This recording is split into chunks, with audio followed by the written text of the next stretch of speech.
Hello guys, what's up? This is Murtaza. Welcome back to Coder Journey.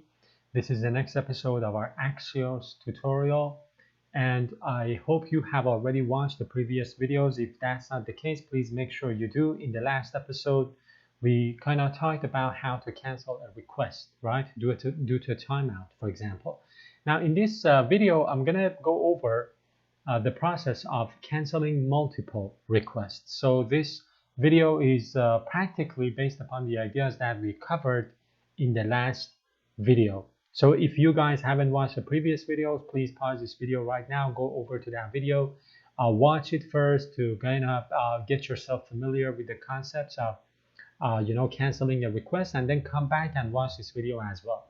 So here I am in Visual Studio Code. I have created a new folder, episode 8. I'm going to put the exercise files for you guys so that you can experiment with the code yourself. The setup is basically very simple as before. We've got our index.html file. We've got our script to our CDN for Axios, the minified version. We've got our reference to our app.js, right? And we're going to start with this code file. First off, I'm going to create multiple cancel token sources. In order to create a token source, you're going to use Axios cancel token dot source. So I'm going to say cancel token source 1, cancel token source 1, and then I'm going to say Axios, right, dot cancel token dot create, right? And then I'm gonna create a second copy of this line here, and then I'm gonna say this is the cancel token number 2. So basically we have created two cancel token token sources, right? Cancel token sources. Now I want to make two get requests with cancel tokens, right? So basically I'm gonna say Axios.get, and then I'm gonna put in the URL for my endpoint. And in order to be able to use that cancel token source, you guys know that we need to pass in a second argument to the get function, and I'm gonna say cancel token, right? And then I'm gonna say cancel token source 1.token. This is the way that you use this cancel token source in your get function for the Axios, right?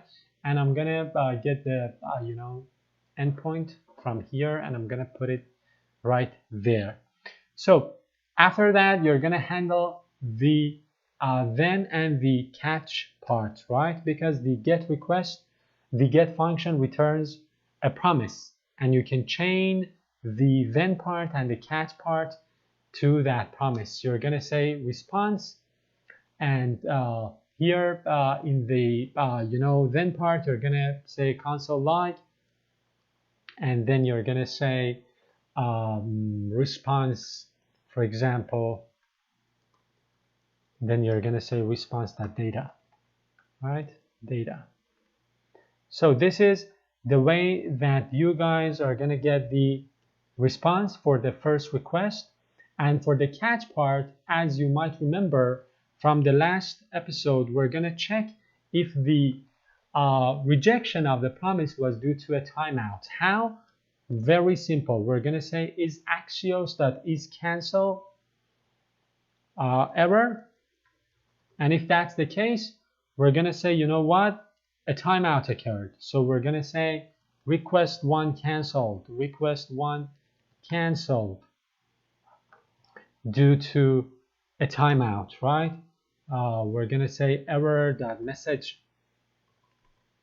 and if that's not the case, we're gonna put in an else section, and then we're gonna say console error, and then we're gonna say error 1, for example. Let's say error 1, and then error. So basically, this is what we are also familiar with from the last video. We are declaring our cancel token source. We are passing in this cancel token source.token as the second parameter of our get function as an object, right? and because this get function returns a promise, we're gonna handle that using then and then catch, right? And in the catch part, we are writing a conditional to check whether it was the timeout error. If it was the cancellation, the timeout, which we are going to put here, we're gonna console like a message. Otherwise, we're gonna say that an error occurred.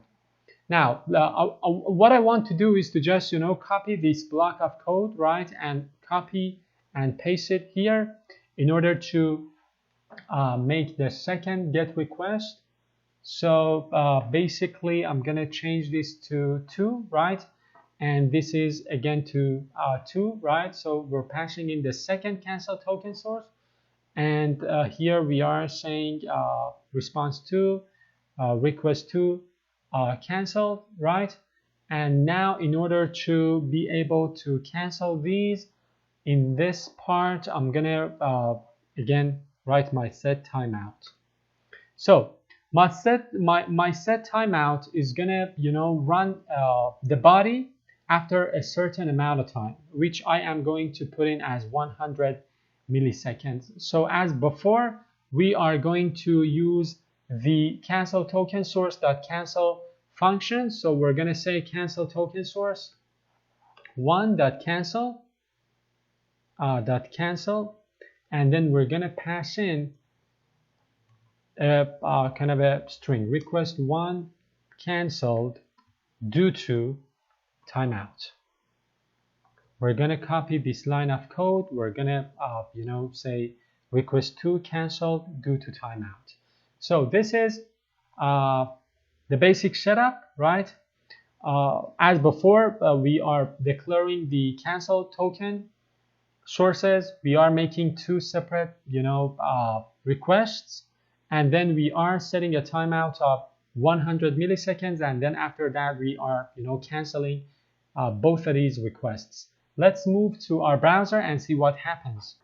So when I open this file in my browser, I get an error. It says uncut type error, Axios cancel token that create is not a function. This is the mistake that I made.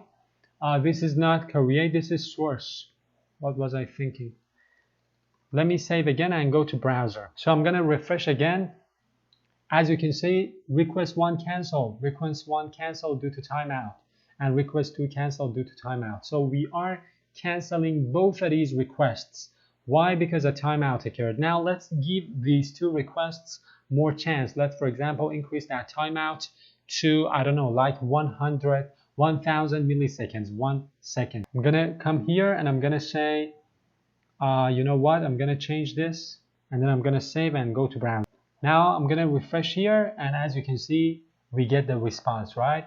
So the response, response 1, right, and the second response. We're gonna refresh, and as you can see, we get the responses. So that was it. That was how you can, cancel multiple requests. Basically, as before, you create your cancel tokens, and then you pass in those cancel tokens as the second parameter of your get function of Axios, and then after a certain timeout, you can cancel using the cancel function, passing in the message that you want. That was it, guys. I hope you've enjoyed watching this video. As before, stay tuned for my upcoming videos. If you like watching these videos, please make sure you give it a like and also subscribe to my channel, A Coder Journey, and I will see you in the next video.